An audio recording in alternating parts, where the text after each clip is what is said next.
Pada hari Rabu tanggal 21 Oktober 2020, telah ditemukan jenazah seorang wanita di dalam kolam penangkaran buaya di Kabupaten Berau, Kalimantan Timur. Siapakah wanita tersebut?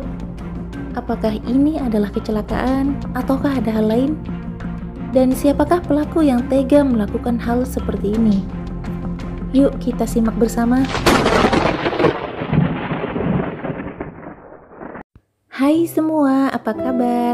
Selamat datang kembali di channel Mochi Hitam. Kasus yang mau aku bahas kali ini cukup miris banget ya teman-teman. Silahkan disimak baik-baik agar tidak salah paham. Kalau begitu, kita langsung menuju ke ceritanya.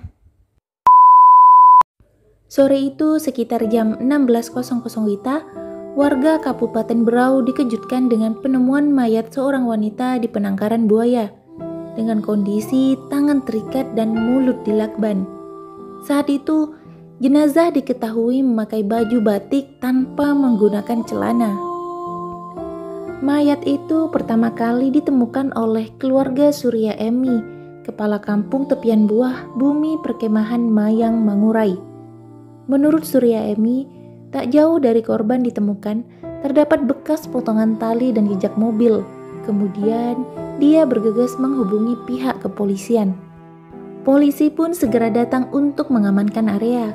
Setelah mayat wanita tersebut dievakuasi dari kandang buaya dan dibawa ke rumah sakit untuk diotopsi, terungkaplah identitas sang korban. Dia adalah Francisca berusia 25 tahun. Hasil otopsi mengatakan bahwa Francisca meninggal karena dicekik dengan tali hingga kehabisan nafas. Semua terbukti karena ditemukan bekas jeratan tali di lehernya. Dari semua bukti yang ditemukan polisi dan juga dari keterangan beberapa saksi, ditemukanlah satu nama pelaku pembunuhan atas Francisca. Dan dia adalah Ricky Ashari, warga Kecamatan Tanjung Redep, Kabupaten Berau, Provinsi Kalimantan Timur.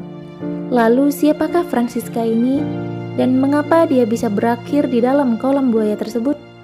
Dan apa hubungannya dengan Ricky Ashari? Terus disimak ya teman-teman. Francisca adalah seorang wanita cantik berusia 25 tahun. Dia dan suaminya beserta bayinya yang berusia 9 bulan datang merantau dari Jawa ke Kalimantan untuk bekerja beberapa bulan yang lalu. Kemudian Francisca mulai bekerja freelance di sebuah kafe. Dan itu bukan pekerjaan tetap, tergantung kafe mana yang mau memanggilnya.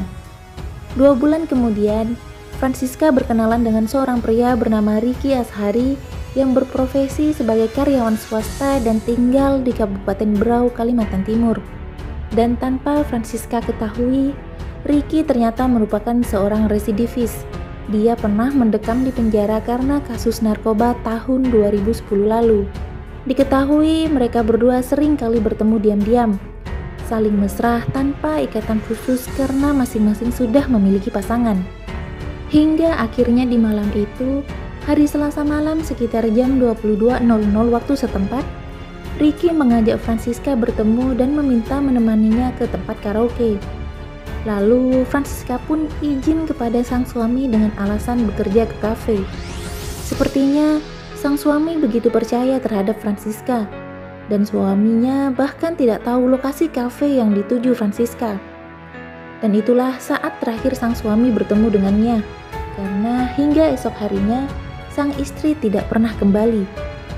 Francisca pun berangkat dengan mengendarai sepeda motor dan memarkirnya di parkiran rumah sakit RSUD Abdul Rifai Berau. Setelah itu, Ricky datang menjemputnya dengan mengendarai mobil Innova yang dia sewa. Lalu mereka pergi ke suatu tempat dan melakukan hubungan badan terlarang di lokasi tersebut. Setelah selesai, kemudian mereka menuju ke tempat karaoke. Di sanalah mereka kemudian minum-minum bersama. Setelah selesai karaoke, mereka berencana jalan-jalan kembali menghabiskan malam berdua. Kemudian, Francisca meminta sejumlah uang kepada Ricky dengan jumlah yang cukup banyak. Dan saat itu, Francisca juga mengaku sedang hamil dan mengatakan kalau tidak diidahkan, apa yang mereka lakukan akan dibongkar ke keluarga Ricky. Mendengar hal itu, Ricky menjadi takut semua akan menjadi buruk jika keluarganya tahu tentang hal yang mereka lakukan. Merasa dalam kondisi terdesak, Ricky pun sontak merencanakan pembunuhan. Karena rencana pembunuhan Ricky sudah begitu matang, dalam perjalanan sekitar pukul 2 WITA hingga jam 3 WITA, Ricky turun membeli tali dan lakban yang dia beli di salah satu warung di kawasan Tanjung Redep. Saat itu, Francisca tidak menaruh rasa curiga karena tidak memperhatikan apa yang Ricky beli. Setelah itu, Ricky bersama Francisca pergi ke depan hutan Tangap. Ricky merayu dan mengajak Francisca untuk melakukan hubungan itu kembali. Dengan posisi jok tengah dilipat, mereka melakukan hal terlarang itu. Saat Francisca membelakangi Ricky, saat itulah Ricky langsung melilitkan tali di leher Francisca dan serta menahannya dengan tubuh dia dengan sangat kuat. Semua terjadi begitu cepat, tidak sampai 1 menit, Francisca langsung mati lemas. Setelah selesai dengan aksinya, Ricky langsung menaruh mayatnya di kursi belakang mobil dan kembali ke Tanjung Redep. Sampai di tanjakan Jalan Pulau Sambit, Ricky membuang tas Francisca ke Sungai Segah. Kemudian, untuk memastikan bahwa Francisca sudah meninggal, dirinya langsung mengisolasi wajah Francisca. Tangan dan kaki pun diikat menjadi satu. Selanjutnya, Ricky Ashari sempat turun untuk bekerja dan mayat Francisca ditutupi menggunakan jaket berwarna kuning di dalam mobilnya. Setelah itu, Ricky berencana membuang mayat Francisca di Kelai, karena menurutnya di sana banyak sekali jurang.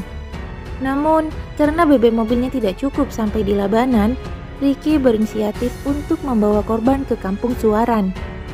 Tapi tidak sampai di Suaran, Ricky mengingat ada kolam buaya di Mayang Mangurai, sehingga dirinya langsung memutuskan untuk membuang mayat Francisca di kolam buaya agar dimakan oleh buaya. Awalnya Ricky berusaha membuang tubuh Francisca yang tersangkut sampai ke dalam kolam. Namun, dia urungkan niatnya karena dia merasa seperti ada orang yang sedang mengawasinya. Dia pun segera kabur ke Kalimantan Tengah ke kos milik sang kakak. Hingga akhirnya polisi berhasil melacaknya dan menangkapnya setelah memberikan tembakan di kakinya. Setelah diperiksa dan usai rekonstruksi, Ricky meminta maaf atas apa yang telah dia lakukan, bahwa atas kejadian ini keluarganya menjadi korban bully. Dia pun berharap agar anak dan istrinya tidak diikut sertakan dalam masalah ini. Dia juga meminta maaf kepada keluarga Francisca, kepada suami, dan kepada anak Francisca yang belum berusia 1 tahun. Serta Ricky meminta maaf kepada istri dan anaknya yang telah setia mendampingi dan memaafkan dirinya sejak kasus narkoba hingga pembunuhan ini. Ricky mengaku siap menerima hukuman yang telah ditetapkan sesuai aturan yang berlaku, dan dia meminta agar masyarakat tidak melibatkan anak dan istrinya. Dan rupanya setelah hasil otopsi keluar, Francisca tidak sedang hamil, tidak ditemukan janin dalam kandungannya. Dan untuk Ricky, akibat perbuatannya, dia dijerat dengan pasal berlapis tentang pembunuhan berencana dan terancam hukuman seumur hidup bahkan hukuman mati. Dengan ini, mari kita doakan semoga Francisca dapat beristirahat dengan tenang, diterima amal ibadahnya dan diampuni segala dosa-dosanya. Amin. Nah, itulah kisah kriminal kita hari ini teman-teman. Hikmah yang bisa kita ambil adalah berpikirlah ribuan kali jika ingin bermain serong, karena tidak ada ceritanya hal buruk yang berakhir bahagia. Malah hal itu membahayakan diri kita sendiri dan bisa kehilangan nyawa yang berharga ini. Ambillah pesan yang baik dalam kisah ini dan tinggalkan yang buruk. Semoga kalian semua selalu dalam keadaan sehat dan bahagia dimanapun berada.